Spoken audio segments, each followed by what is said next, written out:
कितना बड़ा मकान हमने बनवाया है, कितना बड़ा पंडाल हमने लगवाया, कितने बड़े कारखाने हमने कराए, हमने ये किया वो किया, ये क्या है? बोले अहम करो वेति वृथाभिमान, ये केवल अभिमान है, आप कुछ न किए न करेंगे।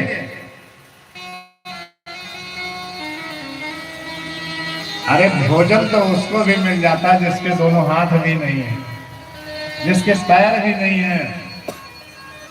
चींटी को भी भोजन कौन देता है? जो पत्थर के नीचे जीव दबे हैं उनको भोजन कौन देता है? बार बार वाटिका को आप जल देते हैं, सींचते हैं, फिर भी मुरझा जाता है, लेकिन पहाड़ पर जो वृक्ष है सदैव हरा भरा रहता है।